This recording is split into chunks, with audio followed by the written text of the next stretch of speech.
Hey guys, Daniel here. This is another video, and in this video, I'm actually joined by the brilliant Kieron Gillen.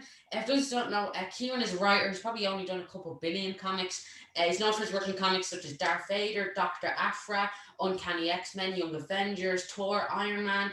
He actually recently has a story in Batman Black and White issue 5. He's a creator of comics such as Wicked Plus the Divine, Once and Future, Die, and of course, he's also recently been working on the Eternals. But he's very kindly agreed to come on for an interview and let me annoy him for the next hour or so. But Kieron, thank you so much for coming on. How are you doing today? I'm good. It's Friday afternoon. This is me. I've finished my the week's work, so I can just sit down, relax, and just unwind a little. So this is good.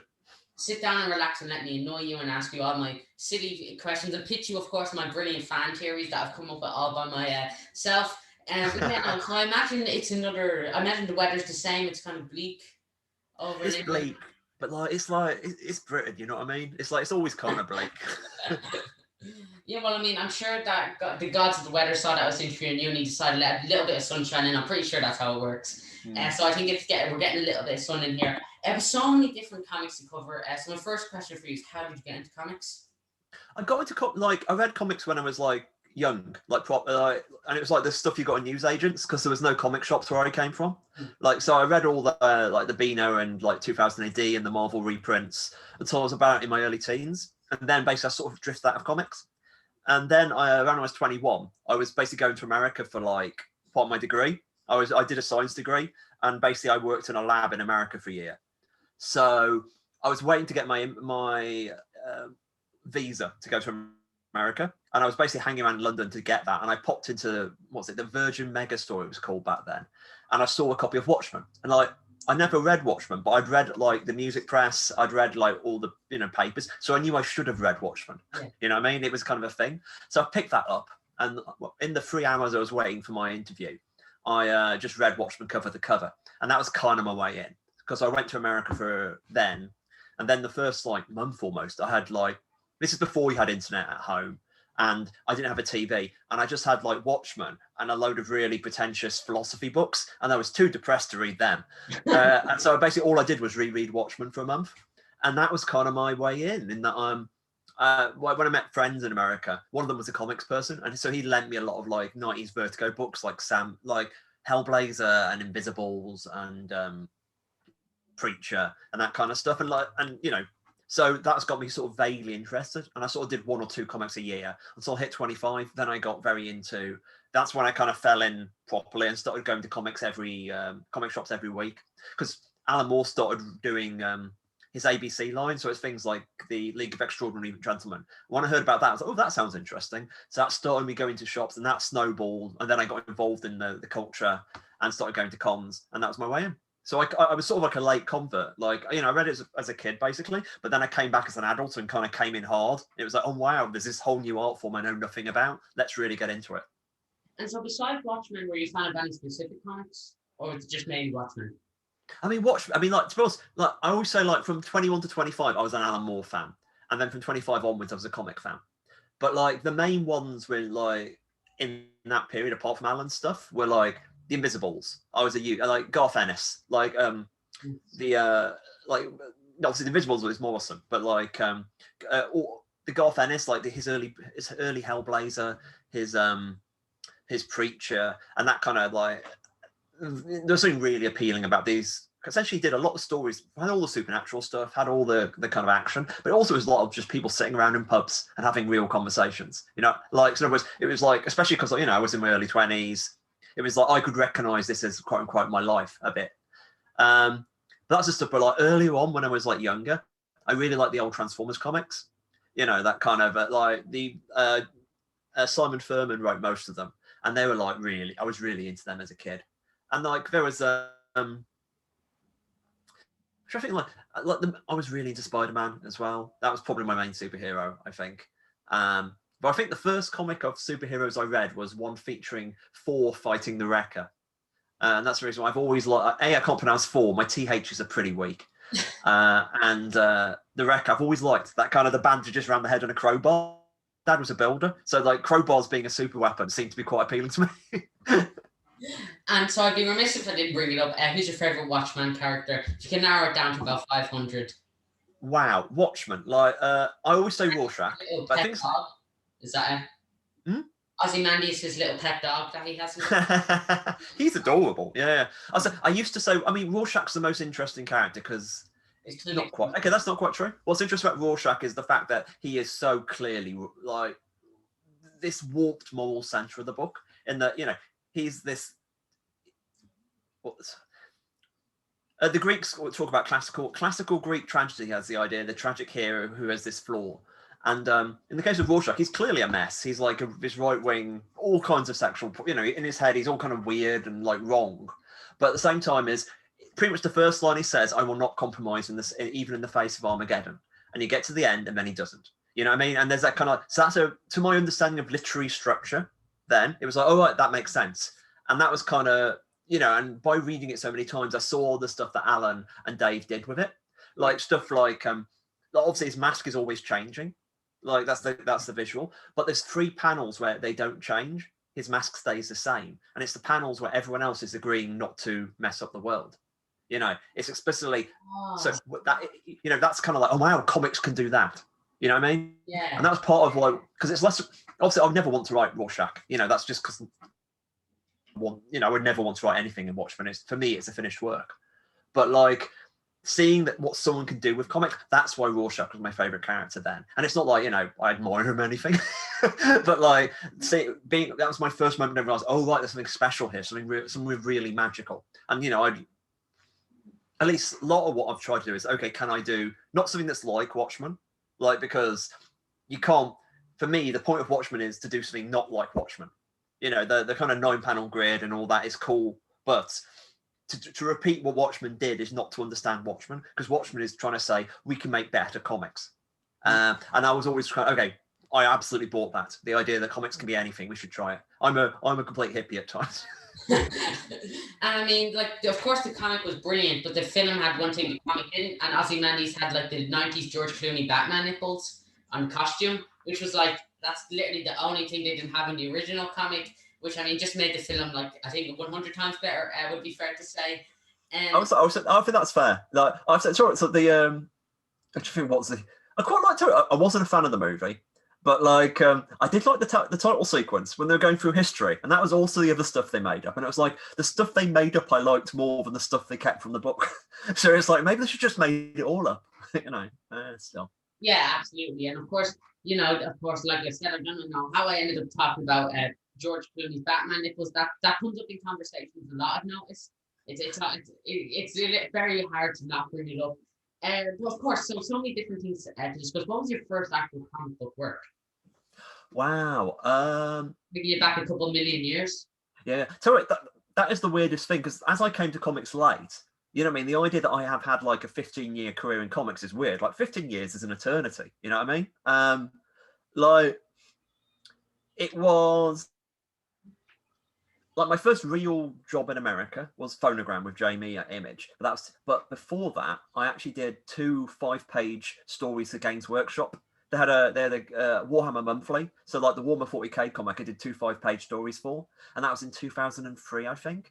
And that's like the first work. But there's a few things. Like I did an editorial cartoon with Jamie for Official PlayStation magazine. Like for like 49 episodes, we did this abstract comedy. When I say abstract comedy, it's not the comedy was abstract. It's just, it was meant to be funny, and it was about funny like 1 month in 4. But in reality, it was just really a way for Jamie to get 100 quid a month, because we really need the money. You know, so that's probably our earliest. But at the same time, I was doing like fanzines and black and white photocopied stuff and webcomics. So like, I was doing all sorts of stuff by myself before I got paid for it. You know, in fact, strictly speaking, losing money on it. But that's comics. That is comics. But of course, recently you've begun working on the Eternals. I believe you're on issue 4. Yeah, 4 just came out, which is awesome. What's that been like? Yeah, it's like work. Esad's like one of my favorite artists, and he's just like, I don't think anyone does fantasy better than him presently in comics, and he does this kind of scale. He's got this, all his images give the impression of this being on an enormous heroic scale. So someone with me who's a little bit more, I mean, I'm often more ironic or playful. So we getting to juxtapose those two things together is a lot of fun. And also, like, you know, doing the leading comic to a major Marvel movie, that's fun. I've never done that before. So yeah, it's just really And it's I've basically spent the last couple of weeks writing more Eternals, so I'm up to issue 9 now. Like, so like, I'm really digging into the characters and still like having a lot of fun and making stuff up. Yeah, it's a weird job. The idea basically, I make up something and it turns into money. Like, how is that a job? It's just, you know, literally some lies I made, people pay me for. Doesn't make much sense to me. I'm a great liar as well, so unfortunately, I don't get paid for that as well. You'll go a long way, mate. Yeah, when I say I did my maths homework, yeah, I get away with that almost all the time. Oddly enough, I don't get paid for it, but such is life. So I imagine in Eternals issue 9, there's George Clooney Batman nipples flying around. Oh, yeah. There's a lot of like, it's Thanos bat nipples or something. It's going to be. Brilliant. Yeah, you brought it up, so now that's canon in the Eternals universe. You know, there's George Clooney Batman nipples flying around somewhere, but of course, right? So Eternals, obviously, they're like, it's a team book. With all these different characters. So what was your first interaction with Eternals like? When did you first ever hear of the character of Eternals? Like, I must admit, as I said, like, I stopped when I was about 11 or 12, being really following, and I wasn't even really following comics like you would do now. It was also what they reprinted in the UK. But like, in my best mate, his older brother was a comics guy, and he also went over to Birmingham and got he actually bought comics. So there's a lot of backstory for a very basic thing of the Infinity Gauntlet was when I was first really aware, because the Celestials in the background there. So it's just me seeing the Celestials and going, "Oh, what are they? They're interesting." You know what I mean? They've got this great design. They look amazing, and it just like, oh, what could these be? And also like Cersei in the Avengers. I think I read a few issues with her in, and she was always quite striking. Like that kind of that slightly playful eternal character. That's someone I've written quite a lot. You know, when all characters are a bit like that. So yeah, that's the main ones. And then later than that, I think it's probably the Gaiman and Romita Jr. when that came out. So I read that. But like, they're not characters I knew. Like, I went back and read everything when I was going to do the job for the Eternals. It's not like there was somebody who I knew back to front. My job was, okay, I'm going to go and research them. And for me, that's like half the job. Like, we'll talk about Darth Vader later. But like the second, like when I got the Darth Vader job, I just sat and watched the movies and made notes of like constantly like, okay, what could this mean? And it's the same with Eternals, like, what is the canon? And reading, going back to the text and saying, okay, what was Kirby trying to do? What makes sense now? What perhaps can be tweaked? How can I take all this stuff that's been done and trying to find a new angle that makes sense of it? And that's kind of like when you're working for like Marvel.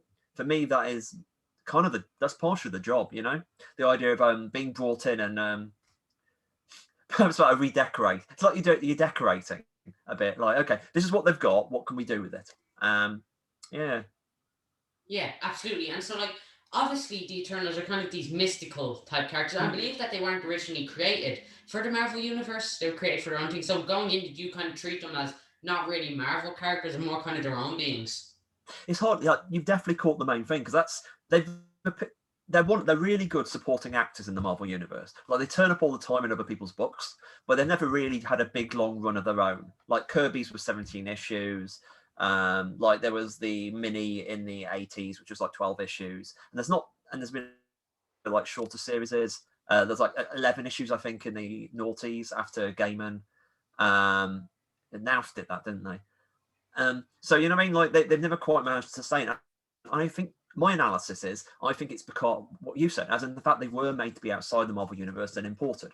And their really cool idea is, okay, all the gods of human history are actually space aliens who are left on Earth. So this is based on like some old books in the 1970s. This book called The Chariot of the Gods. And Chariot of the Gods was basically this kind of like sort of basically just that idea, the idea that aliens were gods. That was kind of the idea. And all these kind of things you see on monuments are basically not talking about gods, they're talking about aliens visiting Earth, which is like a very 1970s idea, trust me. And Kirby took that and turned that into a superhero background. Now, the problem with that idea is, which is a really cool idea, if you've got a universe where the gods actually exist, it kind of undermines the Eternals. It's like, would you rather someone who was once mistaken as Hercules or actual Hercules? And a lot of people have tried to square that a bit, and they've done pretty good jobs, but it's never quite worked. And I sort of stepped a bit back because I sort of realised, where's that? You've got the whole the whole Eternal myth is basically these Celestials arrived on Earth. They made the Deviants, who are basically like demons, and they made the Eternals to basically fight them and protect Earth. And then they left. And the thing is, like, despite the cover saying, the gods who walk among us, they're not really gods, are gods. The Celestials are gods. They are his angels. And so that's because, they fight demons, they don't train. So and I've started, okay, let's reconceptualize them as weird techno aliens. And that was kind of my one thing. That's a place, that's something that doesn't exist in the Marvel universe. That was always my kind of thing, is when you're creating, you can't just, like, okay, if I was working for DC, imagine if I want to make a character, and the character was the most powerful person who everyone loves, and he's really good. And I can't make that character. That character's Superman. That job is taken. In the same way, like, I had to find a place to put the Eternals. So that was half it. And the other half is like this where we're sort of heading, because Marvel characters differ from DC characters in quite a few ways. But one of the ways they differ is they have a flaw. And I don't mean like a personal interior flaw. Like Batman's problem is the world is bad. They killed his parents and now he is acting upon that. You know what I mean? The problem is, quote unquote, the world. Yeah. But Marvel characters, they're the problem. Like, the world's definitely a problem too, but there's something inside them. Like Peter Parker being driven by the guilt of him failing his Uncle Ben. You know what I mean? I messed up and I have to try to make up for it. And trying to find to add that element of tragedy to them. That's the other thing my book's trying to head towards. But, we'll get there eventually. Yeah, absolutely. And so obviously there's so many different aspects of the Eternals, like their gods, the characters, the mystical element. So what's the one aspect of the Eternals that you enjoy writing for the most? So it's like what I've really liked doing is taking it all and trying to make it into a mythology. Like, there's this sentence I've been using. I've been trying to turn continuity into mythology. The idea of, like, all these different people have done their little Eternal stories and different bits and pieces and like these events. And I've stopped and gone, okay, let's turn this into a mythology. Let's take these things that have been referenced and treat them like they're most important things in the world. So I talk about the Uranite heresy. And that sounds really important, and that was like a 1970s story. And I've sort of, I've just sort of pieced that together. So the game of trying to make this into its own thing, and like, I guess it's like, I've made up a lot of stuff. Like, I've done the full J.R.R. Tolkien. This sprawls out in all directions, and I have no idea how much stuff I'm going to use. And it doesn't matter, because I want it to be bigger than the page. Like, I'm always just deleting sentences from Eternal scripts, as in, we don't need to mention this. This is just stuff they, like, I mentioned the Uranite heresy. About once an issue, I'm deleting a line talking about the Uranite heresy, just because they don't need to talk about this now, Kieron. It's not relevant. But the idea that this sort of stuff sprawls out. It's like, that bit in issue 1, they've got that map of all the Eternals, as in all 100 of them, which is a new idea. Like, I was like, okay, let's give all these people names. We'll put them in political groups. We'll imply there's a lot of stuff going on. And like, I know all that. So I know what all these groups do and how they interact. And then all of it will be all of this will be inputting into the stories. But like, will I go into details into all of them? Probably not. But I know them. And that's what I kind of hope that people buy into, in the same way that, Essan's work is so solid and it feels like a real place. What I'm trying to do is with Eternals is make it feel like a real society, that people can go, oh, this is interesting. Into it. Yeah, absolutely. And so, like, obviously, it is quite a team book for all these different characters to work on. And so, is there a difference between working? Oh, yeah, it's tricky.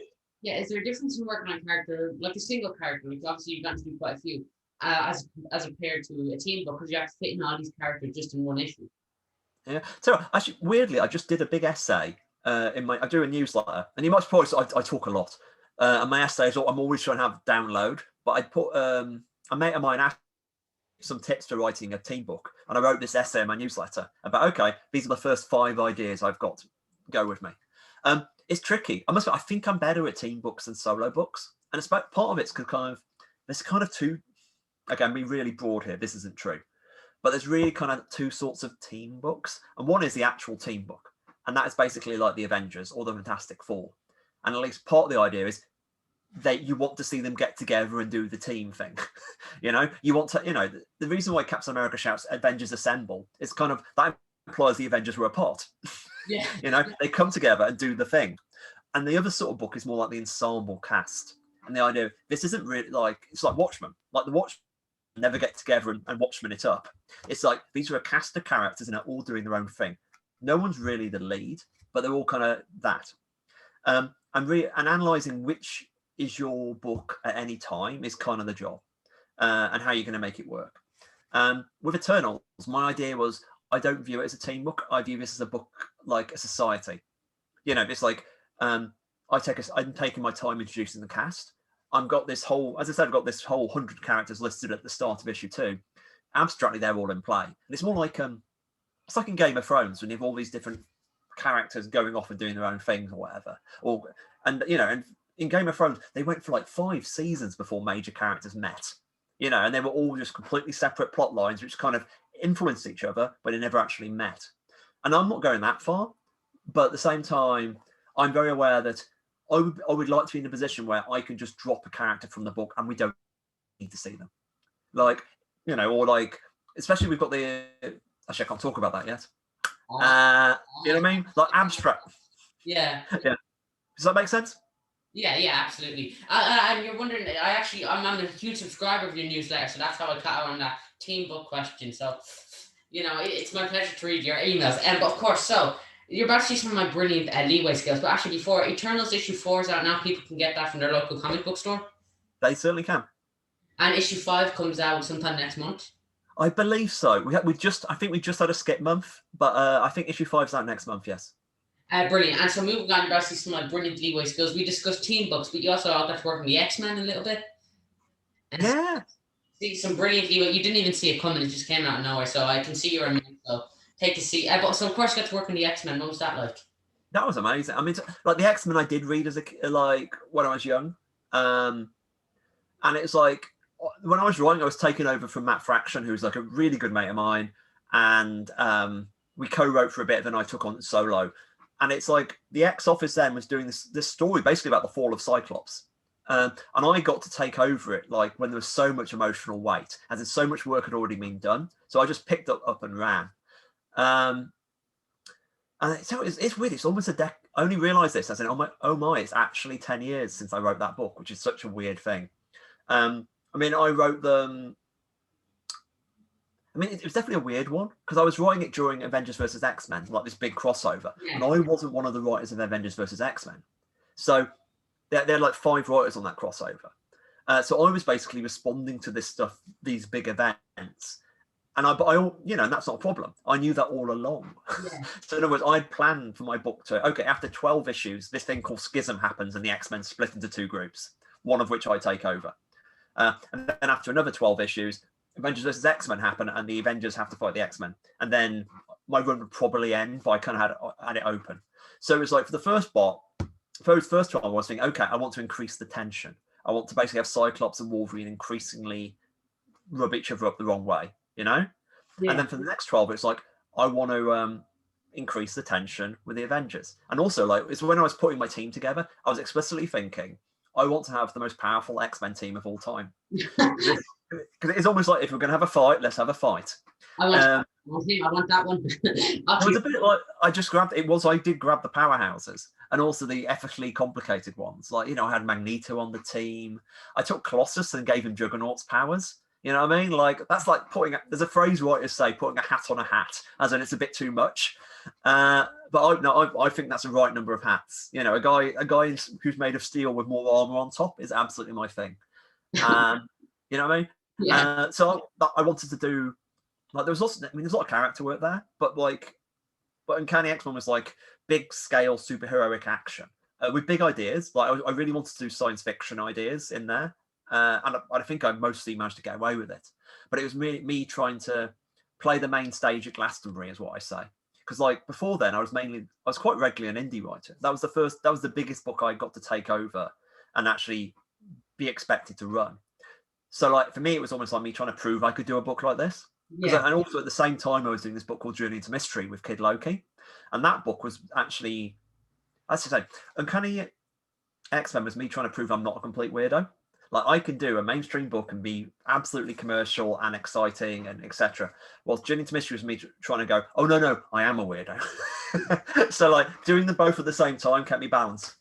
Yeah, absolutely. And I believe at that time Cyclops was the leader of the X-Men. Yes, he was. And so did you try and emphasize that as much as possible, like make sure Cyclops came off as a leader?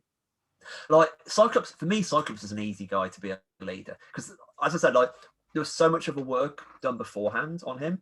Yeah. So I felt I was picking that up. And for me, the Cyclops I wrote was what you take by somebody who is, in his early teens, then trained to be a paramilitary soldier and think like that. And there's something a bit creepy, about the X-Men in some ways. The idea of taking teenagers and training them in this way. And for me, like Cyclops is somebody who isn't like, Captain America's got all this charisma. Cyclops is the guy who doesn't have all that charisma, but he's the guy who gets it done. He'll work really hard. And there's this tell you what, there's this one moment, like, in case I see it used on Twitter, it's like they've just failed to defeat the Juggernaut for reasons too complicated to explain. And the mayor of New York, Kate Kildare, says to Cyclops, so plan B then? And Cyclops, no, not plan B, plan 2. Plan B implies we only have 26. And you know what I mean? So the idea of somebody who has that number of, that nerd basically, who has all the plan, like someone who's done the project management, the sort of person who like color code their revision schedule of school or whatever, that's Cyclops. And that's what I kind of leaned into. I mean, especially because it was so tense. In my head, it's like, there's some people who write Cyclops, and I don't say they're wrong, but it's just not how I write it. Like, if Cyclops got really angry, he would blast the wall, because in frustration. And for me, no, Cyclops can't do that. Cyclops has to be in control every single second of his life. And that's what the eyes are a metaphor for. As in, if he lets himself express himself, he's going to destroy something. So my Cyclops, him breaking a pencil will be a big thing, Like he's always that kind of, you really need to relax and have a nice bath. That was kind of what I did with him. Yeah, absolutely. And like you said earlier, you just picking out your powerhouses and which X-Men you like. So did you get to choose just any X-Men you wanted? It's more like it's a conversation because the guy who was writing the other book was Jason Aaron, who is also another mate. Oh yeah. So it was a bit more like I wrote who I wanted, and like I said, I want this slot, and then he was like, actually, I want this slot, and some of it was just like actually, no, you're right, you have him. It makes more sense. You know what I mean? Yeah. So there was a lot of like, I'm not sure if we disagree. There's no one we disagree strongly enough. I think the only character I didn't get, who I said I wanted, was Gambit. And it's because I didn't really have a good reason. My only reason was like, he's awesome because he's Gambit. Yeah, partially he's awesome, but also everybody I know who fancies men really likes Gambit, and they'd also get Gambit. So all my friends had basically said, go and get Gambit on the team. And I was like, well, if there's that many people who want him, that might be cool. And also like, he's got that rogue energy that, that not, obviously he's got rogue, but that kind of, that roguish charm. But no, he made so much more sense over in Jason's book. So I was completely fine with that. I think he may have wanted did he want magic? But I really wanted magic. So like I had this in the book, it's got a really big plot involving magic. So like, and also I needed magic to get around. Like I wanted the stepping portals. Because this is the idea of like, this is a team book. They can appear anywhere in the world at any moment and save it. That was always the thing. And it was kind of like, I said earlier about the building up towards the Avengers. It's the X-Men trying to do the Avengers job. That was kind of the subtext. And of course, that's got to annoy the Avengers. Yeah, I don't think it would have had the same impact if all the X-Men were on a train trying to get to one location from the other, like holding on. So I think, you probably chose a good choice getting magic on the team. So of course, X-Men, who's your favorite member in history of the X-Men? Asking tough questions here. Wow, who was my favorite X-Men? That's tricky. I mean, I'll tell you what, I immediately said, I'll just go with what my head said. My head said Beast. Like, and I know Beast is like, Beast is in a really dark place now in the comics. And he's on a slow spiral ever since I last wrote him. Because my first Marvel ongoing was a book called Sword. And that got cancelled after 5 issues. It was so doomed. But that was the Beast was the lead character. And so like, there's a certain part of Beast's energy I really respond to in terms of talking too much. And like, not being quite as smart as he thinks he is. There's something quite appealing about that. Yeah, off the top of my head, I've said Beast. Let's stick with him. Beast, of course. And so, of course, you got to write a lot of different X-Men. So you can try to give them all each different personalities. You got, of course, the writer Magneto, who's traditionally not the nicest guy in the comics. So, you know, you can't have him going around being this really kind person. Obviously, he has his flaws. So, did you try and make each character as different as possible? Like you always think about people always actually. This is probably worth mentioning. People always say, "Who's your favorite character?" And it does when you're writing it, it doesn't quite. My answer of Beast wasn't like I want to write Beast. Mine was like as a fan. When you're writing, what's really cool is interactions. Like you take people who are very different, and you put them together. So when you put thinking of a team, you're thinking who will rub up who. You know, like who's going to annoy who's going to have good repartee. And someone like Magneto is the he was just great. You put Magneto in the room, he's really smart. You know what I mean? Like, and he's also ethical. You know, he's got a strong set of ethics or at least beliefs. And so you can put him in a room with somebody, and they'll really spark. I mean, like one of my first issues was like a Magneto being interviewed by somebody who he was being interviewed by a human about being an X-Men, and it was explicitly about like it's just Kate Kildare who was like the PR person, and it was weird just seeing the chemistry that Magneto had, and he's really charming, you know, despite the fact that, you know, he has done all manner of awful things. Yeah. So like, I'm never trying to soften them. When I write a character, I'm always looking for who are they. You know what I mean? Like, and quite often especially in a team book, you want to get it really narrowed down. You know, like, okay, who are they? Can I express this very cleanly? And what is their purpose? So yeah, I'm always like trying to find that through line. And Magneto is like, this has been a while. Like, I can't really absolutely nail down who my Magneto is anymore. But like, if I was asking about the Eternals, there's this thing I do in Eternals where the narrator of the book, who's the planet Earth, weirdly says, "This is Icarus. Icarus is an arrow," and that's like, this is me explicitly saying what I think the characters are. I'm not always telling the whole truth, but like touching on it. So like, you know, what are they for? Why do I have them in the cast? Because if you have two characters who are basically the same in your cast, it's a waste of space. You know, you should only have different people. Because of, you know, there's so little space in a comic, you've got to be really ruthless, you know. Yeah, absolutely. Of course, the X-Men are brilliant, and I've really enjoyed that discussion. But of course, coming after, I see some of my brilliant transition skills. Of course, I have to wear the shirt Star Wars. You got to do just a little bit of work on Star Wars and some little known characters. Unfortunately, I didn't give you any of the big ones like Darth Vader. I'm not sure who he is, and Dr. Aphra. Maybe unless they didn't give you a character like Jar Jar Binks or Greedo. So unfortunately. Well, yeah, I managed to get I managed to write a Rhodian in, so I got a little bit near Greedo, but clearly, you know, I could never get the full Greedo, which is a shame. He was too busy at the time. I think he had like 6 mini-series going on by different writers at the time. So of course they had to cut it off eventually. But of course, getting to work on Darth Vader. What was that like? That was an amazing thing. Like, it's only like, of course, that happened. Like after doing Uncanny X-Men, I did Ironman, and then I was asked to do Darth Vader. It's like leave Iron Man, do Darth Vader, and it was a bit. It was literally I was in the next room on the call with Jordan, who was the editor, and he said, "Do you want to write Darth Vader?" And I genuinely had to say, "I'll have to think about it," and it was because I was aware, like, this is in canon, you know, and it's also and only one. You know, and I would be the person writing what happens in this time period. And I would be, you know, they'll be confirming it all, but I'll be deciding it. And, you know, the first movie I saw in the cinema was Empire Strikes Back. So in other words, this is basically I would be writing the prequel to my own entry into geek culture. And that's weird. And there's only one person could have this job. Was I the right person for the job? And I'm still not sure about the arrogance, because I went and sat and fought, and I was like, yeah, you know, in terms of the writers Marvel have, I might be the right person for the job. And that's because by that point, and speaking broadly even now, I'm pretty good at villains. Like that's probably my major weakness at Marvel in terms of superhero stuff is I'm clearly more interested in writing the villains. Like people being good, people should be good. That's not a question for me. But the more interesting question is, why are people bad?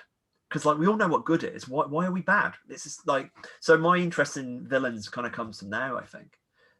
So like somebody who likes villains and can work with like really difficult situations. Because I mentioned earlier the whole Uncanny X-Men thing.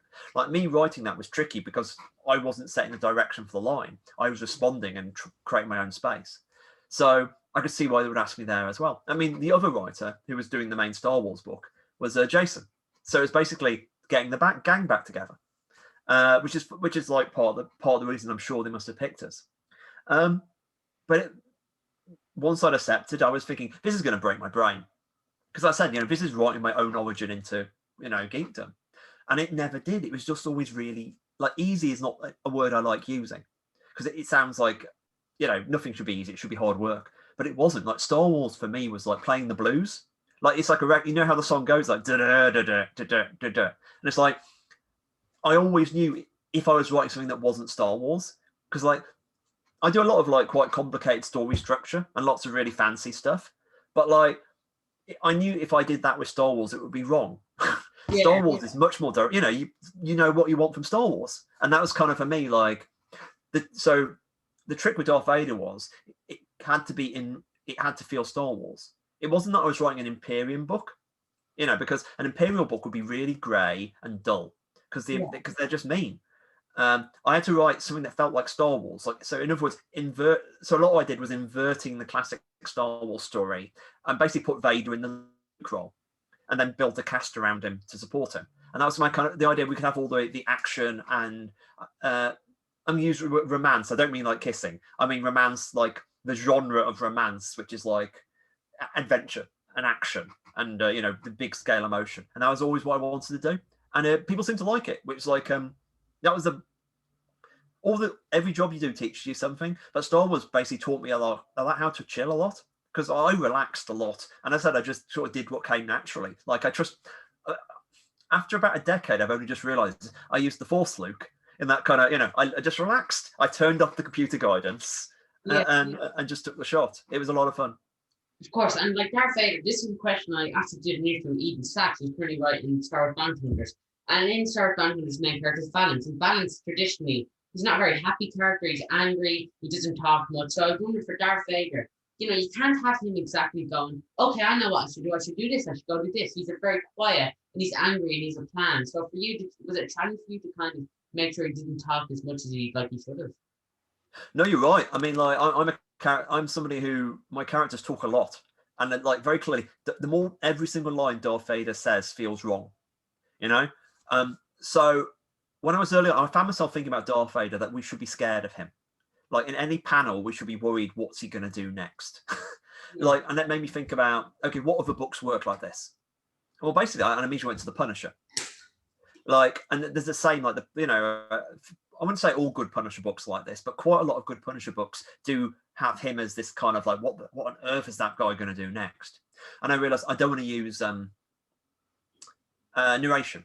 The idea of you get caption box of Darth Vader saying what he's thinking. And I was like, no, we don't do that for two reasons. One, you don't do it in the movies. We really, both me and Jason, when we were writing this, we were thinking, we don't want to just do Star Wars comics. We want to do Star Wars. Like as much as we can, we only do the effects they do in the movies. We keep it, we try to really evoke that vibe. So in other words, we're going to have to only see Darth Vader. And to try to get, we also want this internality. So if you can't say it, what I ended up doing was these little, those little one-panel flashbacks. So like when I'll do the beat when someone mentions his dead lost love, and you get the one-panel flashback to her, then back to Vader, and that worked really well, I felt, because we didn't know exactly what he was feeling. We got these flashes of what he must be thinking of, but like not necessarily what he felt about them. And you're always wondering, what on earth is he feeling? Yeah, and the second solution to the problem of Darth Vader was the cast. Actually, obviously not BT, but 000 and Aphra. By putting them around him, they can do all the talking. You know what I mean? So Darth Vader stands there saying one-liner, just one word, and Aphra can just yap, and do all that. Because that's actually the thing about comics is really hard to do silently, because you need a lot of panels to show action. Like in a movie, I could do this and move stuff around, and that would be done very easily. In comics, that would be like 4 panels, and that would be half the comic. So that's why speech is often used as a shorthand to that. So yeah, that was all the stuff I was thinking about. But the thing is, that's why I like the job. The great joy of comics is, for me, it's not just about writing stories as much as the stories are fun. It's about how can I do it in comics? How can comics do this? And that's the excitement for me. As in, like, that's what coming to comics late in my life, you know, it's like being a convert. The idea, how can I discover what we can do in this? So yeah, it's a lot of fun. Yeah, absolutely. And of course, you got to include a whole different bunch of characters. You got to include Jabba the Hutt, Boba Fett, so much more, and all these awesome Star Wars characters. And so, who was your favorite character that you got to include? Wow. Putting aside characters I made up, who did I like? Actually, writing Han Solo was a delight. You know what I mean? Like, it's almost like when I was writing Wolverine back in the X-Men. It's like when I started writing Wolverine, I was like, what on earth do I have to say with Wolverine? Like, there's been so many comics, and like, surely everything's been done. And but it's not true. Like the second I started writing Wolverine, it was very natural. It was like a voice, like you know what Wolverine sounds like. And the same way writing like Han or Luke and Leia, you Yeah. immediately like, oh, I get this. I know what Han Solo would say here. You know, and that's just fun. It feels like this very powerful character just coming through you. Yeah, that's the main one, I think. Like, there's got to be. My brain is immediately frozen up. I'm trying to think of anything else, any particular other ones I love doing. No, let's just leave it at Han. It was also because like my mum fancied Han Solo as a, so it's like me writing Han Solo was a lot of like amusing my mum, I'm sure. Yeah, and I wrote it when Darth Vader was a mask, Jar Jar Binks. I did not see that coming. I love the fact that you rewrote that. Crazy. It was honestly it was an amazing scene to get to write the full Jar Jar reveal. It was I'm glad you appreciated it.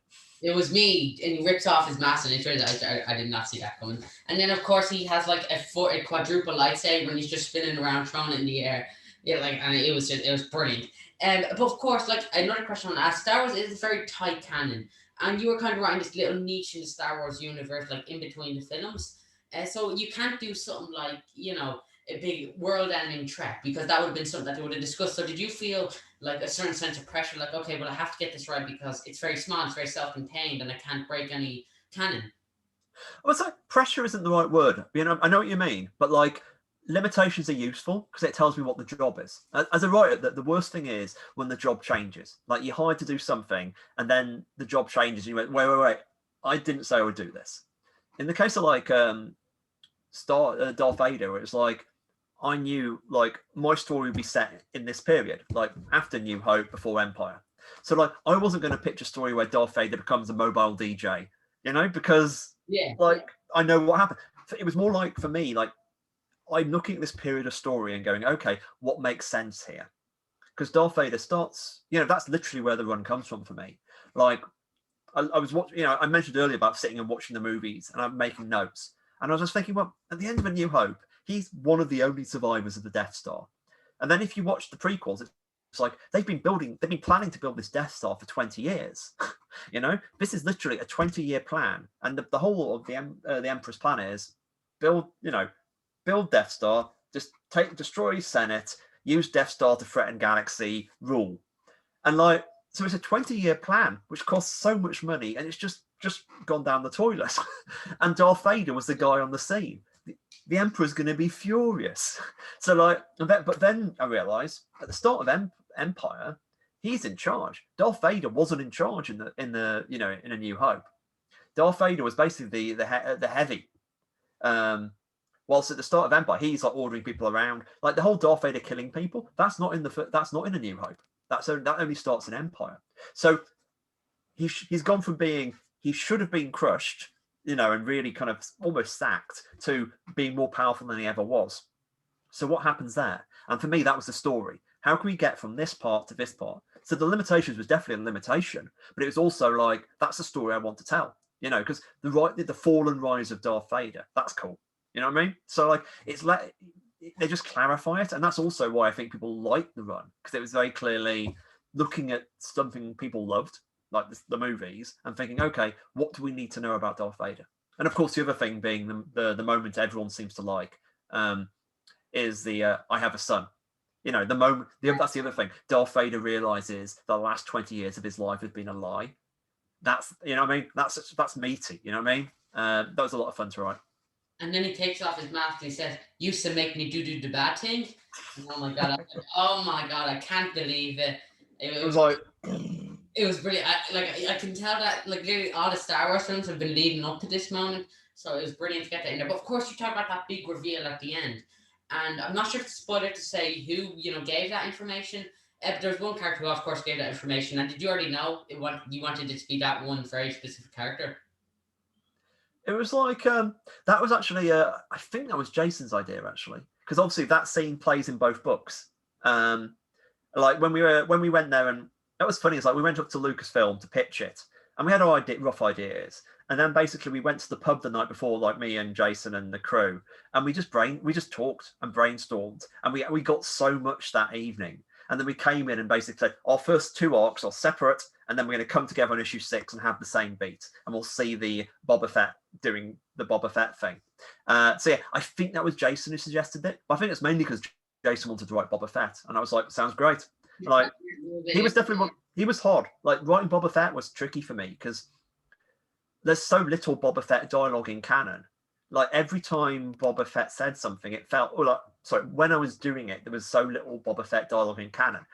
I didn't really know what Boba Fett talked like, So you just keep it very tight, very tight. And of course, I know in Darth Vader you also got to include a lot of your own characters created by you, such as 000, Black Krishnan, I'm not sure, and of course your main one BT and Dr. Aphra. Dr. Aphra has gone on to become one of probably the biggest Star Wars characters in comics right now.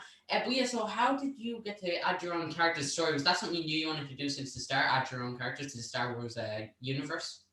So it's like I was definitely nervous when I did it. It's kind of I knew I needed new characters because in the same way, like I said that kind of I wanted it to feel like Star Wars, which means I needed supporting characters around Darth Vader, and like in other words, I also needed to make them. I needed to have someone who was because Star Wars needs comic relief, and I completely and Aphra sort of takes the Han Solo role if you squint, and it and obviously BT and R2 are kind of 3PO, sorry.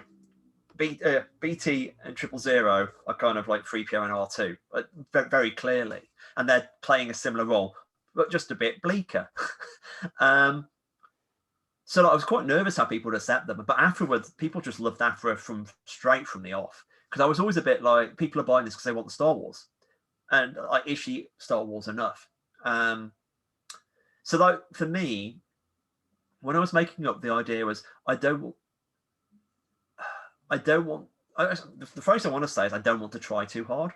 Yeah. And the only way to phrase it is like, I don't want to write something incredibly complicated because that's not Star Wars. Star Wars is like, Princess Leia, the surviving princess of a doomed world.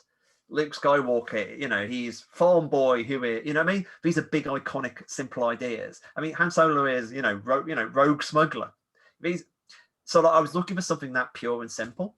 And with Aphra, like I was walking around the Lucasfilm headquarters after the pitch, and walking past a big statue of Indiana Jones, and just looked at it and I thought, rogue archaeologists taking someone with Han Solo's attitude and flipping it so they were a bad guy.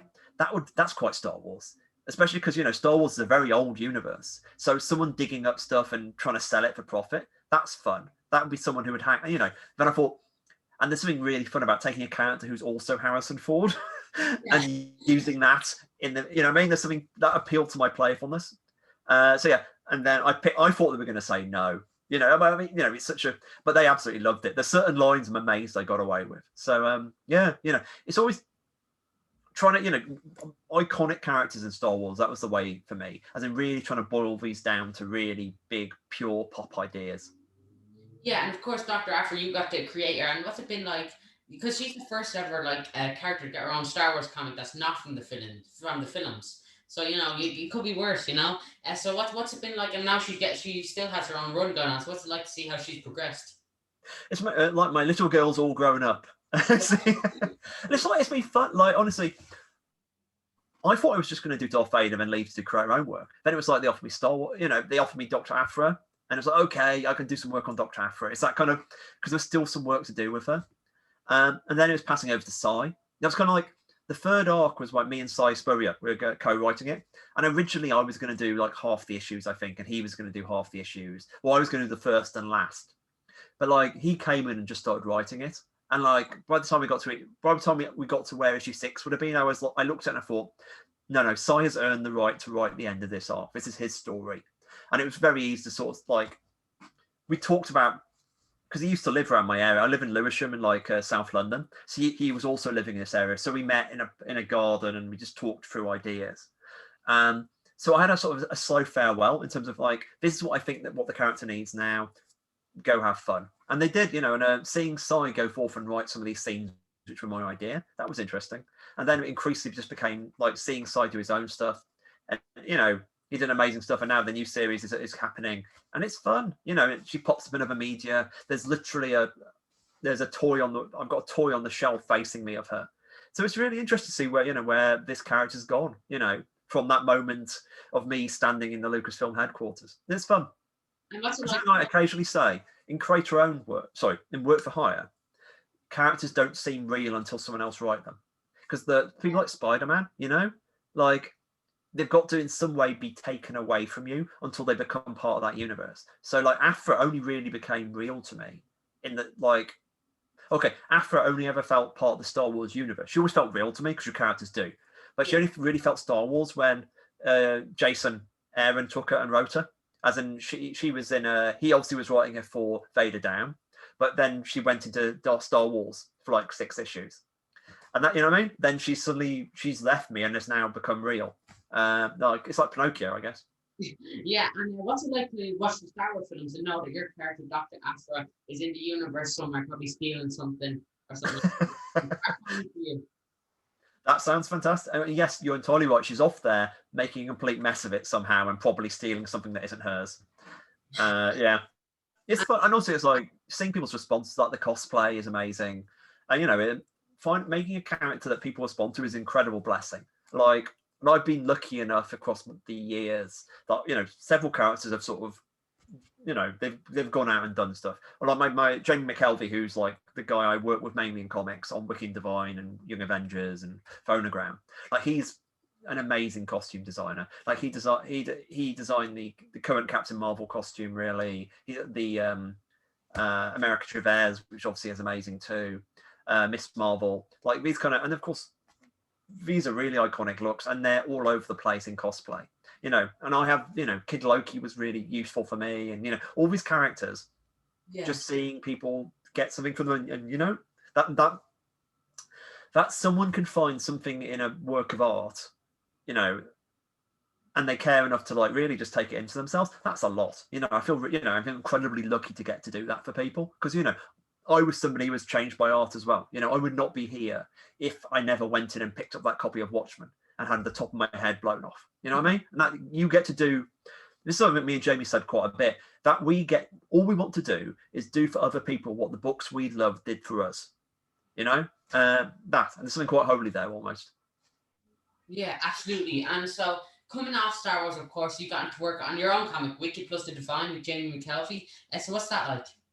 It was amazing. I mean, like we kind of like we got into comics like in 2006 together doing Phonogram, and this was a book. It did all right, but it was quite a critical hit. People dug it, but like it was never, it wasn't like big or anything. But it was very much our calling card. Then we did Young Avengers and Marvel together, and that was kind of a hit, and like people were really into it. And then me and Jamie thought, okay, let's do something. We're in a position where people care about what we're doing. We can launch a book now, and we can do the 50-issue series we wanted to. Because both me and him came in through Vertigo books. So like Jamie was a Sandman fan. He didn't read comics before Sandman. That's not quite true. But like what got me into comics properly was Sandman. In the same way what got me into comics was Watchmen and Preacher. And those kind of like Preacher, Invisibles, Sandman, they're like about 50 to 75 issues long. Yeah. And they're a complete story. So like that was the gold standard. We wanted to do a complete story that showed exactly what we could do. And we could never do that before. And we reached that point in 2014 off the back of Young Avengers when we suddenly thought, we've got a shot at this and we'll take it.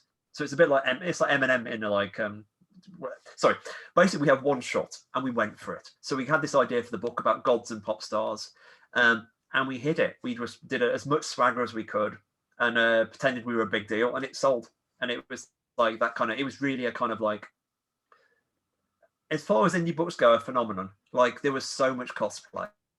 Yeah, and it was really just a joy. And getting to do like, on one hand, doing Star Wars and working in a very different field, to this very personal creator-owned book about these doomed like teenage gods or teenage and 20-something gods. You know what I mean? That was fun. And like, I was actually just flicking through Wikdiv earlier, which is Wikdiv is what I call it.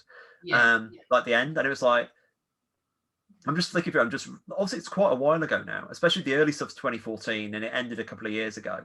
But just reading it and just remembering the person I was then and how personal the work is.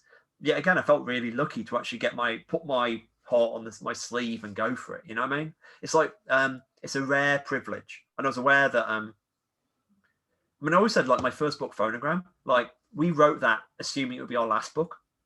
Yeah. The idea was always let's assume we only get one book ever. Let's do something we really want to do, because they can't take that away from us. You know, the idea if our entire career of this one book, we'll be happy with it, and it wasn't. We were really lucky, and we got to do more. But Wicked Divine was in some way the same thing. Like we kind of we got a stage and got to say every could, and we lived like every second with our last. I see. It's a book that makes me really melodramatic, man. No problem at all. And so, of course, it was such a huge book at the time. And of course, like, it's your own book with your own character. So if you want to kill a character, you could. But when it comes to Darth Vader, you can't kill Darth Vader. You know, you couldn't exactly kill Darth Vader or any of the other characters in a big book like that. But with Wicked Divine, you can do whatever you want. So you feel a bit more freedom. Like, these are your characters, I can do what I want. Oh, yeah, definitely. I mean, like, the thing with Darth Vader is you couldn't kill Darth Vader, but the joy of Darth Vader for me was you trying to make it you were afraid for everyone else around him. That was part of that was, you know, some people like, you know, is he going to kill Dr. Aphra? That was weirdly, I think that was pretty much the backbone of my run. Like when people like fell for Dr. Aphra, they kind of like get out the room, like, you know, because Darth Vader, he's clearly going to kill you, and Aphra knows this too. And you know, that was the tension. I was on a panel with Scott Snyder once, though, and he was talking about what you just described. And Scott's great, but he said the difference between creator-owned and work for hire is, with work for hire, you've got something which everyone cares about really intensely, like a Batman or Darth Vader, and the job is you've got to find a way to care about it, like, you know, really care. Conversely, whilst creator-owned is, you've got something you really care about. And the job is trying to find a way to make anyone else care about it, because no one cares about the Wikdiv characters until we make them, as opposed to Batman, when it's like people are there for Batman. I've just got to find a way to get emotionally invested and do it. So that was the thing. It was always with Wikdiv. I basically, like, it was about 10 years into my career, really, me and Jamie. And it was very explicitly, we've done all these books. We've learned so much by doing books at Marvel. We've learned so much as people, and like, this is basically a place to do, okay, everything we've learned, let's go for it. So this is how we can make people care. We're going to make people cry a lot, and we did. You know, and it was a book explicitly about death, because, like, you know, we said at the start, all these characters will die within 2 years. Like, when they become gods, they have 2 years to live maximum. So it's all about tragedy, and, you know, we play with that, and there's a lot of subversions. But, you know, there was always kind of like, we're going to make you fall in love with these doomed people. Yeah. And so, like you said, it deals with real things such as death, which is, of course, a real thing. So is that important for you? Like, what made you say, okay, we should put some actual real life aspects in this comic? No, I can only write. That's not okay. I was about to say something that wasn't true. I can only read. I'm quite often I ground most of my writing in my emotions. In other words, you know, I said about finding something you care about. Like, a lot for me, like, a lot of my job as a work for hire writer is finding a reason to really care, and not just care like enjoy, but really care, emotionally invest. Like, I say a thing that I don't think about characters I don't own until I'm asked to think about them. So it's not like I'm sitting here and thinking about, if I got to write Superman, I would do this. I just don't do that because I don't own those characters. It'll be a waste of my effort. But if somebody, if it came to me, I would sit down and really, you know, it's like, hey, Kieron, do you want to write Superman? I would sit down and really think about it. And like, okay, what does Superman mean? Why do I care? Why do people care about Superman? You know, all that. And that always comes back to, like, real human emotions. Like, you know, and I said earlier, like, Darth Vader is the, you know, he's just realized the last 20 years of his life have been a lie. You know, the woman he loved, those children, you know, lived. that child lived, and now maybe you can reconnect to his son and make good, or is he too doomed? Those kind of like they're big human emotions. And we Wick did, like, I'm sorry this is a bit grim. It was inspired my dad got diagnosed with cancer and he died, like, it's fine, yeah. But like that was the idea of Wick was originally my response to that, the idea. So it was literally the week after I heard about the diagnosis. I got the idea of these gods being born, live for 2 years and die. And the idea of Wictive, if you know what I mean, was like life is quite short. So why do we do what we do? So like, and especially with Wictive, it's about being an artist, a creator. Like if life is short, why do we become creators? Like we could do anything. Like, so why this? And that was kind of like what the book was about. And I used that as a device to put everything me and Jamie had learned about comics and art and everything into it. You know what I mean? Because I was like 38, and like the 2 years to live thing I was about to be 40. So the idea of being 2 years to 40 was like, you know what I mean? It's always mining stuff. But like for me, it's like you find your emotions and find a way to use them. Basically, that's how I do it. That's my emotions are the stakes if I'm playing poker. Yeah, exactly. I completely understand that. Like you got to work with Jamie McKelvey and that, and I also believe you got to work on him with Young Avengers. And I believe you got to work on Young Avengers when the time that they weren't really huge characters. Like, yeah, it was like that. Basically, there was the original run, like Heinlein create the characters, and then they basically it took quite a while to do, like they're only sporadic, and they finished off the Children's Crusade. So basically, they finished off Heinlein's story, and they were basically characters people liked, and they had a big fandom, and the fandom had very little content to deal with. And we were asked by Axel, who was the editor-in-chief at Marvel, to Kieron, I want you to do it. And on my immediate response was no. And it was like, because the original Young Avengers book was such classic superheroes. That's what I like, that's why it's good. Like, it's really like this really great understanding of what 1980s superhero comics were, but updated to the mid-noughties. You know what I mean? It's really good, but it's just not what I do. You know what I mean? But Axel said, no, that's what we're looking for. We want his phrase was a hostile takeover that was all of Marvel now. The idea of people coming in with aggressive, big ideas.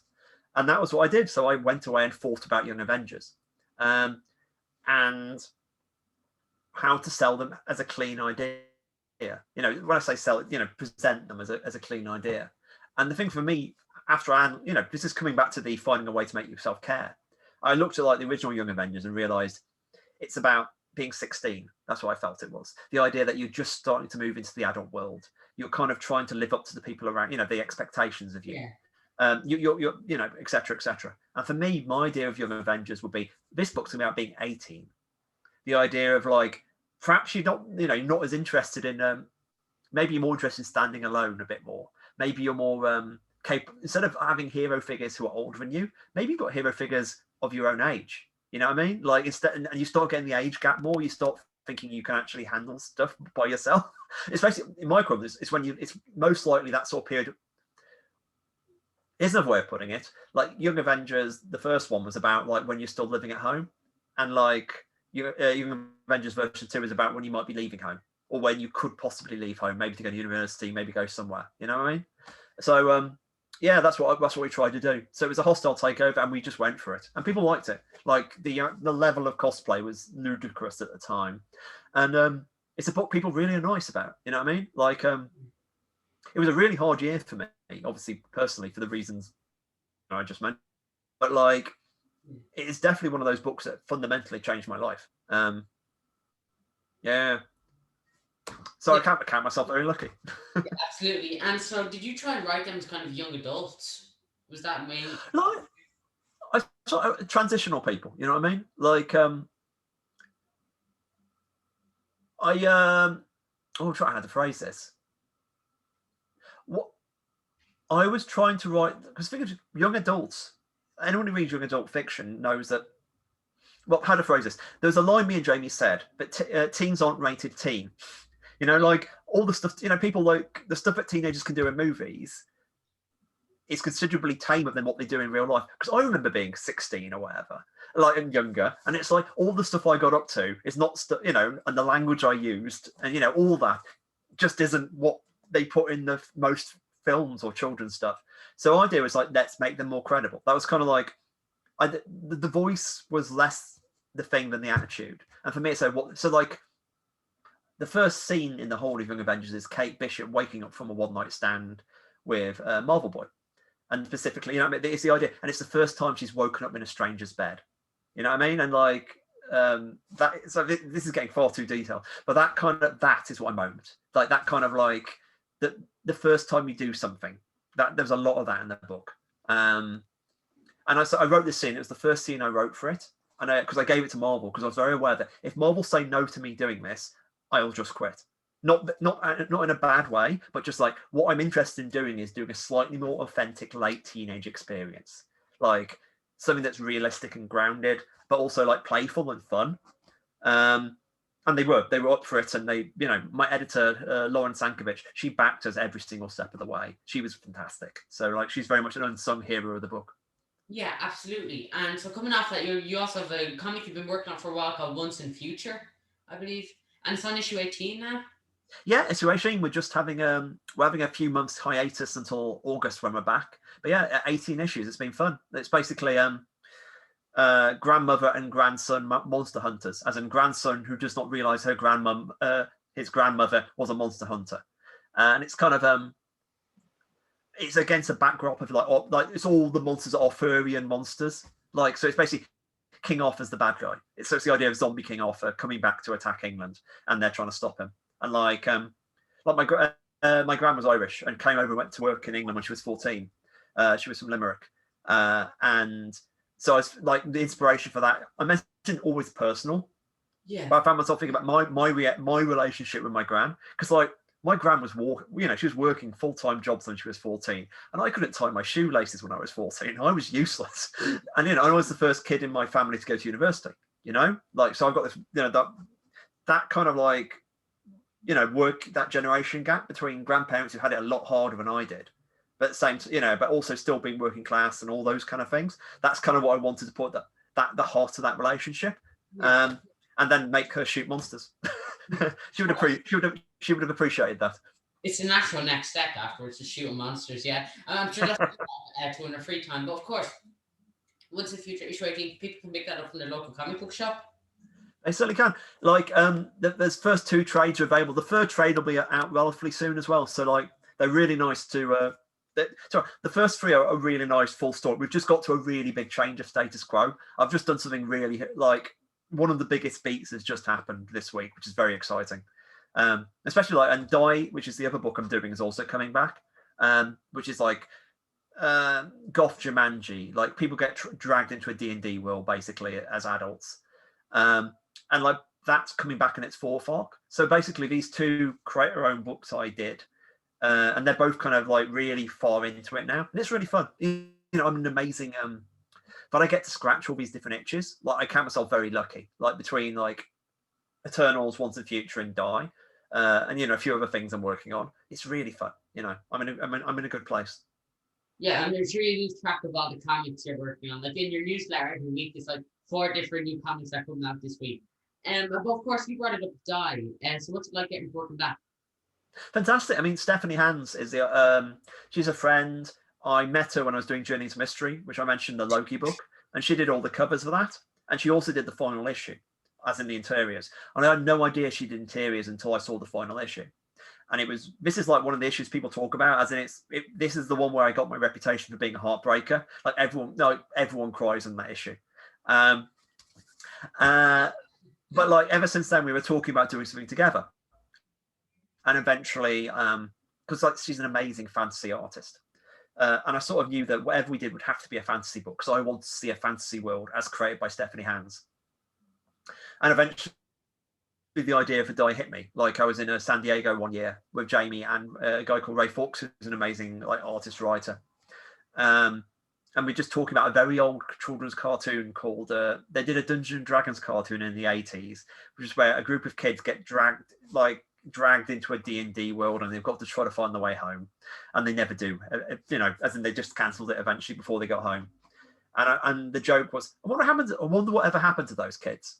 And so the idea was like, okay, let's get these like people who disappeared into a fancy D&D world at the age of 16, escaped, and now as 40-something-year-olds have to come back. And it's all about comparing who you were like when you were 16 to who you are when you're 40. Like, how has your life changed? What's gone right? What's gone wrong?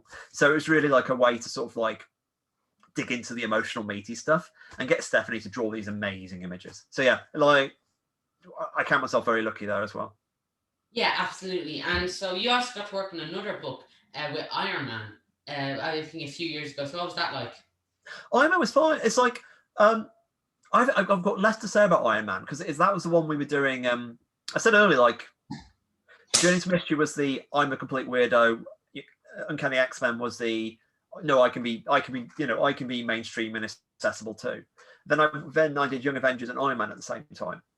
And Iron Man was the I'm going to do a mainstream pop book, and Young Avengers was the no, I want to do a weird book. So Iron Man it's a hard one to talk about because people, there's lots of people like it, and it's very, it's real got a pop thrill. It didn't quite work for me. You know what I mean? Like, I don't want to take anything away from people who like it. There were just so many things that kind of was against it. And it, basically, I mean, I'm trying to think what I've actually said. I had an idea for Iron Man originally, and it was basically quite a hard science fiction idea. I wanted to do Iron Man on the moon, and it was basically about space travel. And I wanted to do it really grounded, not like Marvel science, just kind of like Apollo 13 or whatever, that kind of thing. And it's a really cool idea, and everyone seemed to be into the idea. But then we realized, okay, we're going to do Guardians of the Galaxy, and we'll have somebody join the Guardians. And the idea went around and said, oh, Tony could. And that was obviously the right idea. That's a really good idea. Tony in the Guardians of the Galaxy is really cool. The problem being that you can't have Tony doing grounded science fiction at the same time he's running off and doing this as well. So I had to basically, you know what I mean? Because he can't be like, oh, we're worrying about escape velocity when he's flying in spaceships full of like Groot and whatever. So I had to basically start again. So I burnt down the work and rebuilt somewhere. And I think I don't think I ever quite recovered from the run. Like, I had a lot of fun with it, and there was so much cool stuff, and there was a lot of the artists doing. But that kind of like, it wasn't what I wanted to do originally. I think I never quite recovered the emotional grounding. But yeah, it was. But like, Tony's wonderful to write. Like, what a complete mess of a human being. You know what I mean? Like, that's what, like, he's a classic Marvel character in terms of he's so complicated. Like, and I don't think I'm like a natural Tony Stark writer. You know what I mean? Like, but I really, having written for a few years, it was really interesting. I mean, tell me what, it's telling. I'm writing him in Eternals. He's the Avenger who turns up and talks to Cersei and whatever. And he turns up in issue 5 as well, and issue 6 as well, I think. Actually, and later. But he's just a really great voice to play with, and I think he's doing all right. And I think maybe I'm better at writing Tony Stark as a team book character rather than a lead character. We'll see. Yeah, I don't want to be too down on it because it's not, I don't think it's bad or anything. It's just a weird book for me that it nags at me that I wanted it to be better and it wasn't. It was solid but not great. Yeah, and Vic has kind of a different suit, and that one not the traditional red and gold suit. It's more of a black and yellow. Yeah. I forget where that idea came from. I think that might have been the artist's idea. Just for the crack, it's a good suit, and anyhow. That suit of armor might be the best thing in the run. It's a really cool look, black and gold. I'd wear that. That's your new Comic-Con costume once everything ends. Yeah. What do you spend your Marvel paycheck on? Your wife just comes in, you're like, suit. Who you say in your Iron Man black and gold suit? Actually, I am wearing black and gold at the moment. This is actually this is a shiny gold thing. So you knew it was coming. You knew that you had a plan ahead. I mean, obviously, that's very part of what you're best known for, Iron Man black and gold suit. But of course, you also got to work with another Marvel hero, Thor, quite a little bit. And I believe I was just talking to J. Marcus Kalinski's for him. So what was that like? That was fun. Sorry, that was the. I think more than any job, that's the thing that made my name at Marvel, because it was a very difficult situation. As in, JMS had left the book quite suddenly. Like there's all sorts of stuff that people can Google up around there. But basically, I had to, and it was a very popular run. People were really into it. And I remember, like, before I was offered the job, I was like browsing a web forum late at night and reading people speculate who's going to take over from JMS. And I was reading it and thinking, oh, I've got to feel sorry for whoever gets that job. That's going to be a hard job to do. And then pretty much the next day, the editor calls me saying, hey, do you want to write for Kieron? And I actively laugh because I think he's drunk because I joke. I don't think he's drunk. I make a joke that he's drunk. But that kind of, what, you know, are you sure? Like, you know, why? But the thing is, it was a job very explicitly to sort of fill a problem because, like, we always knew Matt was going to be taking over. And basically in the position where there was a big crossover called Siege that was about to happen. So they needed someone to fill in and do the gap on Thor. And I had to think about it. And I remember chatting to Matt about this. And like, do I want to do it? This could be a poison chalice. You know what I mean? And in the end, it was like, it's okay. Like, have I got a story worth saying? And also, do I think I can pull it off? And I went in with very little, what's the word? Fear, I guess. It was like, I presumed everyone would just hate me. Yeah.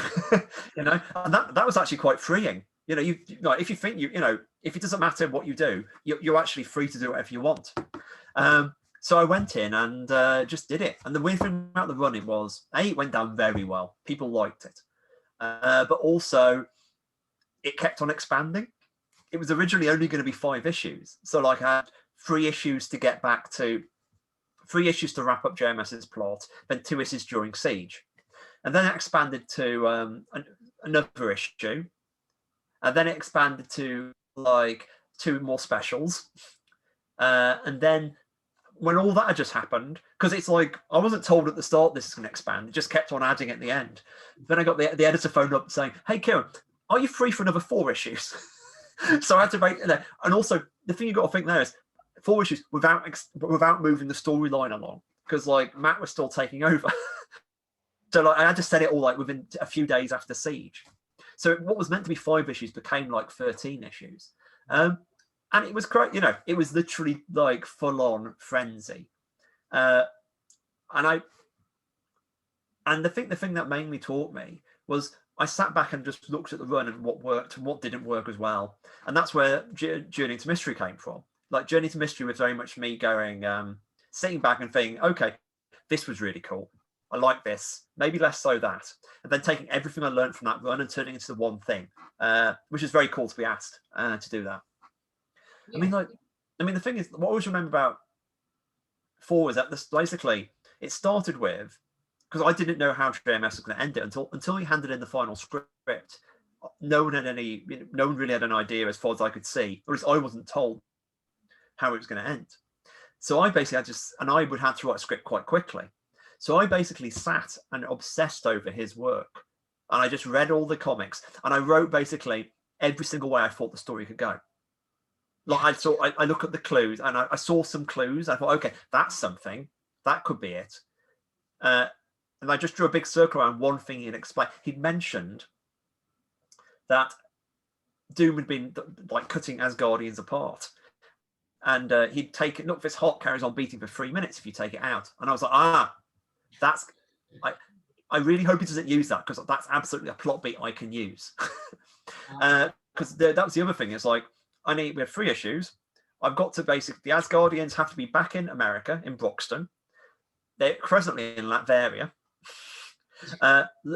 Loki has to be trusted by the Asgardians. Loki had just been spotted helping dissect Asgardians. And also, Thor was not involved in the plot. Thor was nowhere near here. Thor was off doing his own thing. So I had to, in 3 issues, make Loki trusted, get them all back to America. So my thing was, okay, issue 1, Doom has to kill someone by ripping out their heart. Wow. And then Loki, whoever the person they rip the heart out of, Loki tells them that you can put the heart back in and it'll be fine. And that makes people trust Loki. And my only thing for his JMS's final issue was, please, JMS, don't do anything with the heart. Because if you do, I'll be messed up. In the end, he did, and that was great. And he sent her name, this Asgardian storm god, her character she created to go and try to kill Doom for reasons too complex to explain. And I was like, oh well, I guess she's the person Doom's going to kill. But I had a list of almost all the Asgardians I could have done it to. You know what I mean? And it felt like playing chess. And I wrote that script in like over a weekend. I wrote it very quickly, and I wrote it very quickly because I knew I'd already thought everything out. You know? Yeah, it was really interesting. You had a board behind you. Okay, so it's all connected. These two characters a lot tied together. Yeah, like you have that detective coat on. You're smoking while looking at it, trying to put it all together. What could it be? You're joking, but that's exactly what it was like. And I'm not sure if I did a diagram, but like if you see like the Queen's Gambit, it's like the whole chess thing. I was sitting there like going, okay, what is his move? What move will he take? You know. Oh, damn it, he was ahead of me this time. You punch a wall. Curses. I didn't see it coming. But yeah, so of course you also got to work in Thor. Besides Thor, is it hard for you to write an ongoing series because you always have to have that little bit that'll bring them back, like at the end of each issue? That's the game. You know what I mean? Like a comic is like a relatively small. It's like about 20 pages of content. You can, especially when you've been doing it for a while, you know the rhythm of it. You think, okay, what is this a meaningful narrative unit to sell to somebody? Because comics cost a lot of money. And I'm always thinking like, is this, would I buy it? Would I come back next month? And that's always okay. Where can I end this in a meaningful way? I mean, you don't have to do that. I mean, there's definitely ways you can make comics not less good, but less the big beat at the end. But I quite like it. I quite like the kind of like, and then this happened. Yeah. There's a lot of fun.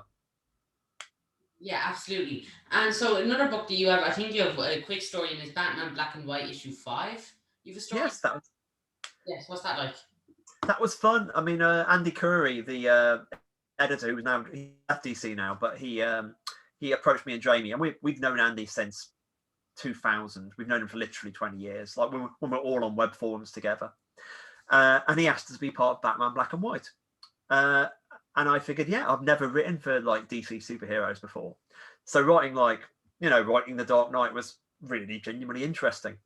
And it was like I had this idea, and it was basically it's a choose your own adventure, but it's got a really big twist. Like I can't say what the twist is, but it's all about the Jar Jar Binks? No, it's basically the idea of let's really dig into the idea of how clever Batman is and how clever the Riddler is, and like we'll talk about like we'll use the medium to sort of tell something, but the same use the medium as a device to talk about Batman and similar. But at the same time, make it funny because it's slightly. There's a lot of stuff that's tongue in cheek. Like we kill Batman, like I think it's 13 times in 8 pages because it's a choose your own adventure. So like most of them are just involve Batman dying. So I think we've more Batman deaths than anyone in 8 pages, and it's fun. And it was really the thing is it was really hard work. You mentioned the grid sort of thing. Oh no, for this one, I did a flow chart. Like in the newsletter, like maybe even next week, I'll put the flow chart I had to draw it, and it took me like weeks to write. Like for 8 pages, that's a lot. Like it was just really a lot of work, and also not necessarily inspiring work. Because it's not like I was sitting there being creative. It was like just grunt work, and it's really hard to do. And it took Jamie weeks, like weeks and weeks and weeks. But we've done it, and people seem to really like it. People do like the Batman, and that was actually the fun thing. Like, there's like lots of people who've never seen me and Jamie's work because we've done big books. We can divide with a big book, but like people who are mainly DC fans would not have been even aware of it at all. Sorry, were not aware of us at all. So like to see completely different people going, oh, this is interesting. That's fun too. You know what I mean? Yeah, absolutely. And you say you used the Riddler in this book, but who is your favorite Batman villain? Because there's like a million. Tell you what, it's like maybe I think I remember reading an article like it was like people don't respect the Riddler. Now the thing I've always been more of a Marvel than a DC guy, but the idea was like, what? How can you not like the Riddler? He's like, so this part of it was me going, actually, I think the Riddler's cool. I'm going to show why. But also there was the main influence on this comic, apart from like various other things, but a 1980s pop video for Nick Kershaw. Nick Kershaw was a singer-songwriter in the 80s, and he did a song called The Riddle. And The Riddle has a clearly knockoff version of the Riddler running around a really weirdness, all this kind of weird funhouse mirrors. And that for me was the major influence because The Riddle This almost gives away the twist. I can't. Don't say it then. Don't say it. Let me work out how to say. Like the riddle is a nonsense record. Like it sounds like it's very meaningful, but it actually means nothing. Like all this very poetic and clever stuff is just a distraction, and that's kind of like I wanted to do a comic that was a bit like that. How a riddle can be deliberately unsolvable and mess with people, but it's fun. Yes, I think I remember I saw something. It's like each Batman villain represents an aspect of Batman. Like for the Riddler, it's the genius, and for Bane, it's the strength, and for Two-Face, it's the need for justice. And you could see it in all these different characters, little bits of Batman, and like Joker is just a polar opposite, which is the chaotic aspect. But I just saw it a while ago, and I thought that was incredibly interesting. The dark mirror. Basically, the idea of like villain as dark mirror to hero, as in take an aspect of your hero's like hopes or fears and either push it too far or invert it. Like because in a superhero story, you instead of like having conversations, we have fight scenes. Like so, like Batman, instead of like wrestling with I'm feeling, you put the sadness into another character, and then you can Batman overcome his sadness by defeating them. Or like that interplay is all kind of poetry, I guess. Anyway. Yeah, absolutely. And now this is a question I realized I didn't get to ask you, and it's just a fanboy question. But 000, who's like a killer C-3PO, is a brilliant character. I love him. How did he come about? What made you say, you know what would be cool, C-3PO as a killer robot? So I've done a bunch, like I've got a trope, and I've done it like a character called Unit in the X-Men and a character called 451 in Iron Man. And it's basically murderous robot who has been driven to do things by a real moral need, as in the ends justify the means. Therefore, if I'm going to have to murder a lot of people, but it's for the greater good. And like, that's a character I find interesting. Like that kind of. I returned to it. I said, like, why do people do bad things? Here's a reason why people do bad things, because they think it's for a better purpose.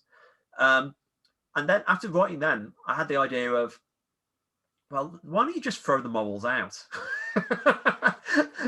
Like, because Unit is like said all very polite and charming things whilst murdering people, but it's for the greater good.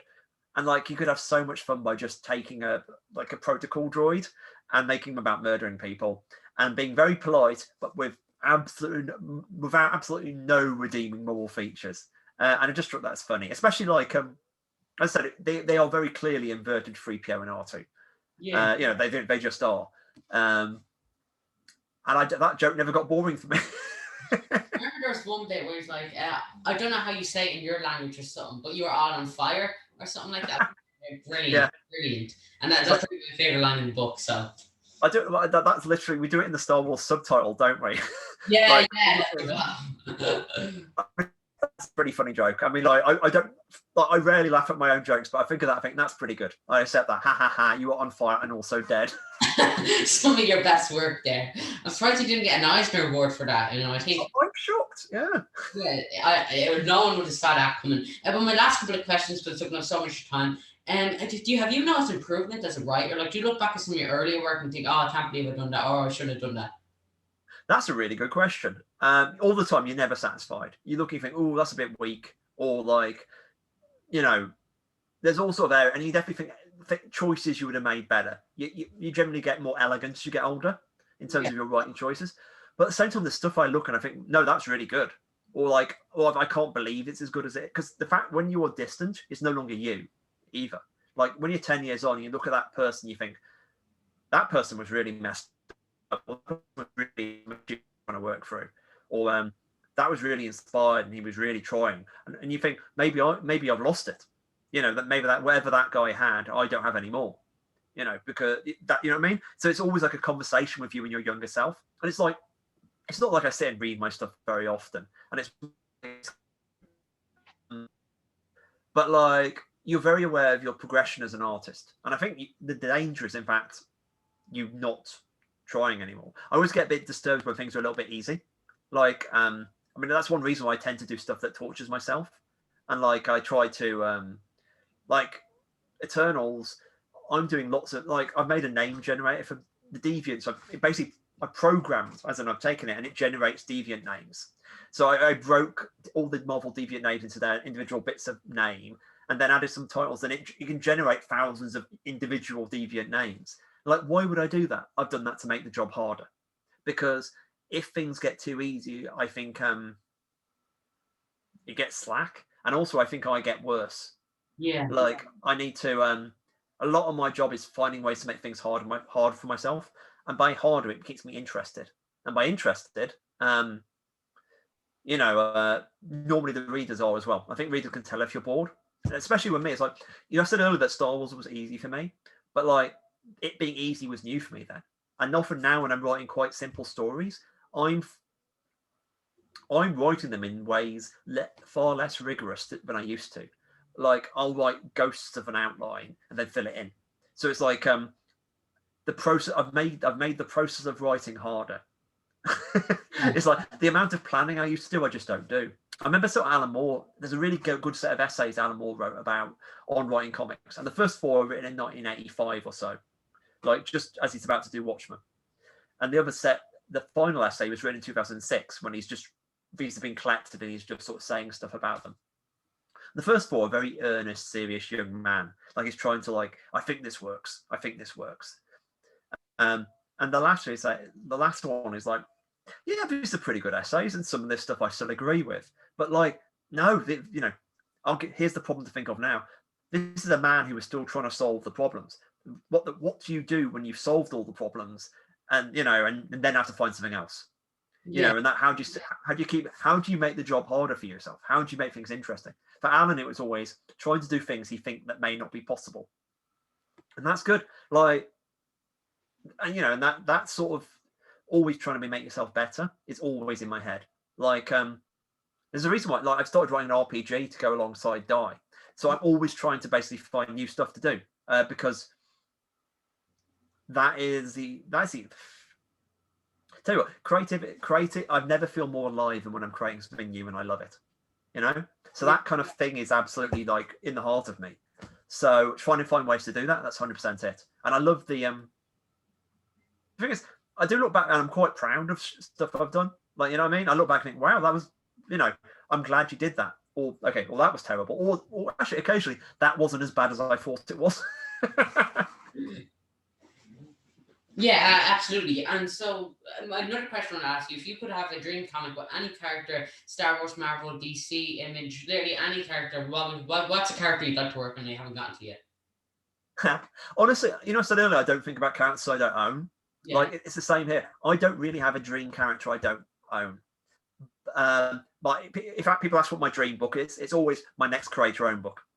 The idea, the next idea I'm working on, that like Wiki, like when people asked me when I was doing Wiki and Divine, people said, "What was your dream book to write?" I was like, "The Wiki and Divine." That's why we're doing it. Yeah. But with that caveat in place, I have done the calculations of when Bjorn from The Hobbit would enter public domain. So the idea of doing like, I would really like to do a Lord of the Rings comic, like set in that world. David R. Hart on art, and do a really grounded, like mythic Lord of the Rings comic. That would be fun. Also, I don't think I would do it. I would immediately go, no, it's Tolkien. You don't get to do that. But yeah, that's probably the big fanboy thing in my head. So sorry, if somebody asked me, they're doing the Lord of the Rings TV shows. It's like, if someone asked me to, like, do you want to go and do in the writer room for that? I would be like, I might say no because it means too much to me. You know what I mean? Yeah. And same with Darth. I said with Darth Vader, I had to think about whether I want to do the job. It'll be the same with that. Stuff I really love, it's like, maybe I don't want to do it. So you'd be waiting for the day that's in the public domain, and you'd be like, conveniently enough, I already have a script in place, just go send it to Absolutely. It just so happens. I mean, I think everyone just has that Lord of the Rings script lying around. It's surprisingly common. But yeah, so my last and final question for you, I've talked about so much time. If anyone is looking to get into comics, what advice would you have for them? The main advice about comics is just do it. And this sounds incredibly banal, but the great job about comics, it is incredibly cheap visual medium. In fact, the cheapest visual medium in the world. Yeah. Like like when I was getting into comics, like I was already a journalist. I was working for like games magazines, but then I went home in the evening and did my own thing. And like you may say, oh, I haven't got an artist, I can't do comics. Well, I completely did lots of comics without an artist. I used like found art, bit stuff I got off the internet. I used like collage. I used processed photos. These weren't good, but they all taught me so much about doing comics. So like part of the thing about comics, you can. And if you think, well, I'll just, if you think I just want to write superhero comics and I'm not good enough art for that, it's like, well, maybe try writing something else. Like if you love comics, as opposed to loving one genre of comics, you should try to do something. And because that's actually you doing a comic for your own abilities. Like if you can't draw, you can draw stick figures or you can use found art. You doing a comic that works in that form will teach you a lot, because so much of being a comics writer is writing for an artist. It's like you look at like Jamie or Stephanie or Essad and go, okay, they're good at this. They're maybe not as good as this. What are the things that are amazing here? And then you work out how to do a story with it. So like doing a story with very limited artistic assets, i.e. me and a bunch of photos, that teaches that is absolutely teaching you to do comics. I mean, the biggest photo comic I did was like this web comic called Negative Land, which was like about 300 pages. And I realized that people are never going to post the photos to me. And also it looks terrible. So what I'll do is I'll take the camera out when I'm going clubbing. This is me in my 20s. So I take the camera out when I'm clubbing and just take photos when I'm out. And then whatever photos I have at the end of the 2 weeks, I'll work out a way to turn this into a comic. And I inverted all the photos so they were black and white. They were negatives, so Negative Land. And sometimes it became an exercise of, I have these assets, I have no more assets. How can I make this a comic? How can I let this? What tricks can I use? You know what I mean? And as a thing that taught me to be not better, but taught me what could be done. That was absolutely key. And all of that floats around the idea that isn't really helpful. The most thing you can do for breaking into comics, like the single most important thing is, can you make yourself good? And that's incredibly banal, because obviously you need breaks, you need a lot of luck and all these other things. But like, there's nothing worse than getting a break in comics and getting to write a strip and you not being good enough yet, because you'll do the strip and it'll be terrible and then no one else will hire you because it's bad. It's one of those things like, work on being good enough so when a break comes, you can absolutely nail it. You know what I mean? Like, and also work on being good enough because the joy has to be doing it. I didn't do all this stuff so I got all kind of like stuff because I could not stop thinking about comics and I wanted to see, what can I do? How can I express these feelings? That's my advice. Like, love it and do it. Absolutely. And actually, I don't think we can end on a better note. I'll talk to you a little bit after I finish recording. Thank you so much for joining me. Before we finish up, are you on Twitter, Instagram, Facebook, any social media? I'm everywhere. Basically, Kieron Gillen in all formats. But like, I'm on Twitter, which links to most of them. If you go to kierongillen.com, that links to a load more. I'm on Twitter. I'm on Tumblr. I've got a newsletter on Button Down. So, if that's linked to my Twitter. But pop by and say hello. It'll be lovely. Anyway, and thank you so much for having me, Daniel. It's absolutely not a problem. I'll talk to you a bit after I finish. It'll be a link for Bob's website and newsletter down in the description. I should follow his newsletter. It's really brilliant. I highly recommend you go check it out. Go follow him on Twitter, Facebook, Instagram, Tumblr. Thank you guys so much for watching. And as always, please make sure to like and subscribe. Stay safe. And if possible, please donate to the National Deaf Children's Society. Link for that will, of course, be in the description as always. But everyone, it's been such a pleasure talking to Kieron. I'll talk to you a little bit after this. Thank you all so much for watching. I'll see you all in the next video. Stay safe. And of course, make sure to go pick up Kieron's work. Once in Future, Eternals, Batman, Black and White, 5. I believe are his newest works. Anything else? You said Die, yeah? Die as well. And that's all. Thank you guys so much for watching. I'll see you all in the next video. Bye.